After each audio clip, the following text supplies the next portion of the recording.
everyone, and welcome to another episode of Unfiltered. I know it has been a while since I uploaded a video. It was partially due to my health and some family commitments. But I just want to take this opportunity to thank all those who have been supporting me all the way and those who continue to encourage me as I continue in this journey. I do promise you that it will not take this long before I upload the next video. Now, today's episode I have titled Choices, and the reason for this is because there has been this news on social media that's just been going on and on in the past few months on domestic violence. And before I begin, I must say that this is just clearly my opinion in what I think about this whole situation. I know everyone does have an opinion on what domestic violence is or should be. I must say first, before I begin, that domestic violence should not be condoned in any way, in any form, either be to a woman or to a man. I just think it is inappropriate. I just think it is uncalled for. I just think it's not the way anything should be solved or settled. I thought about it for a long time. This was quite some months back when it was all over, but I really thought about it and I thought, why are women being put under such attack? At a point I discussed with my husband, I called him and I asked, I said, is it that we women attract such violence? I mean, what is it that we could have done, or what is it that we could do to a man that would attract such an attack? Such violence being showered upon us. I don't understand it, because it was just so much of it going on social media, women being abused, women being beaten, and the unfortunate ones amongst us being killed. And I really could not bring myself to understand where it would all begin and what could cause this sort of reaction. So I started to put, suggestions to my husband. I said, what do you think? Is it because of the choices that we make as women when we are choosing a partner, a boyfriend? Are we going for the wrong guys? Should we go FBI on our boyfriends now? Should we snoop around and find out what kind of person they are, if they've got an anger management problem, or if there is some kind of family history? Should we go around and ask friends to spy, or, meet up their friends and ask about your man and stuff like that? And he laughed it off and he thought, no, that will be creepy. And I don't think that, he said that he doesn't think that a guy would be attracted to such a woman who's snooping around, and you could actually be doing it to the wrong person. So then I had to just sit and think, then what is the problem? And I really couldn't find what it could be, because I've been married to my husband for, I've been with my husband for 11 years, and we have had arguments. There have been times when I have, raised my voice, and I have, it's been quite heated at times, but he has never seen a reason to raise a hand or to attack me. And I know that everyone's different. But I still, there's been times when I think personally that I have tested him. I have pushed his limits. I have pushed those buttons. But still, I think the best or the worst of reactions that I've seen from him is he just walks out or walks away. It takes a walk and comes back. So then I'm still trying to understand what the problem is. And even though we all would never understand what's going on in any relationship, I just think that I'd like to encourage women by asking that we go more prayerfully into our relationships. Whatever denomination you could be from, whatever religion you practice, whatever faith you believe in, I just think that first and foremost, It is prayer. Secondly, I think women need to be a little bit more observant, because I think there's sometimes in a relationship when something happens, we are quick to overlook because we are so vulnerable when it comes to love, when it comes to romance. We are quite the weaker links. I think that if, someone, has a habit of throwing a fit or attacking you, I think it's time to take 20 steps back from that relationship and think about it. Think about how, what you would want from that relationship, what you want to see, and discuss it with the person. If they are still the same, then I think it's time to move on. But then again, I'm not saying that, maybe this is an out of character thing from your boyfriend or your partner, where he just one time, maybe slapped you, maybe out of frustration, and then you say, oh yeah, this is it, that's domestic violence, and you walk out the door. No, it could be something, and that's what relationships are for. You help each other, you support each other. And I think for me, in my marriage, arguments are quite healthy for me because it makes me understand my partner more. But I don't think it's ever made me want to lift my finger to slap him, even though I think he's not going to retaliate. It's never made me want to do that.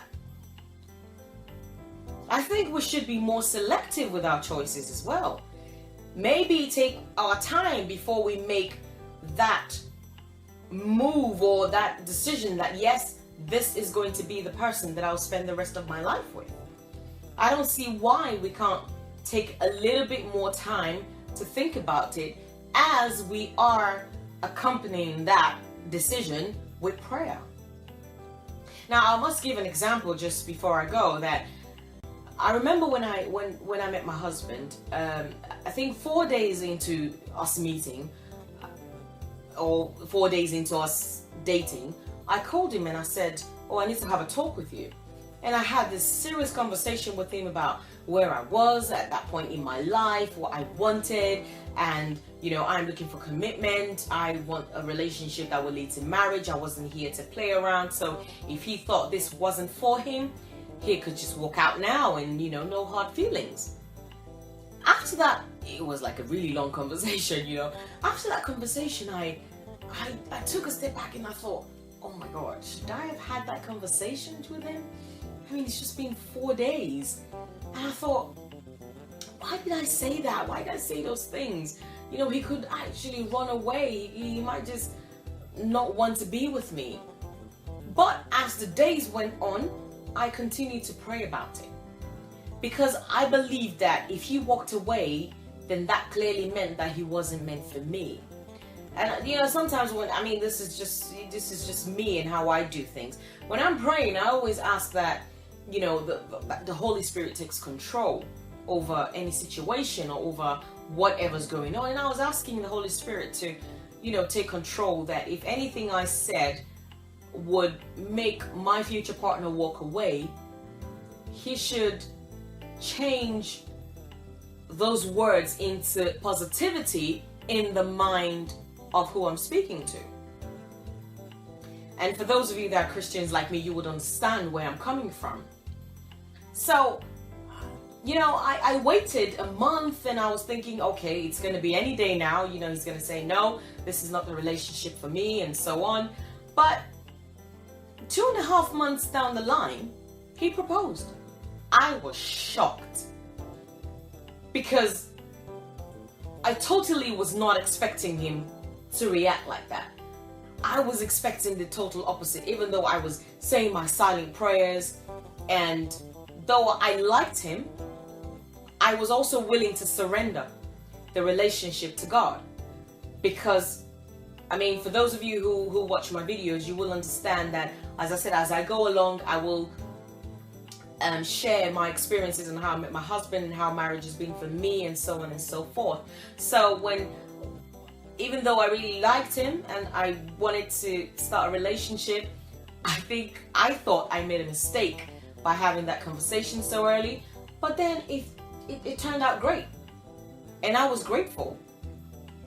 So I think that women should not be afraid to state what they want in a healthy way, and also support it with prayers, and have faith that if that person is for you, if it is just that right person, he will stay.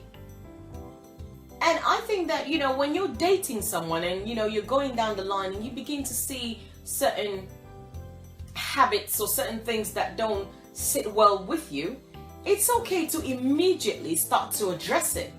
Don't wait for 2 years and 3 years hoping that something is going to change, because sometimes it just might not.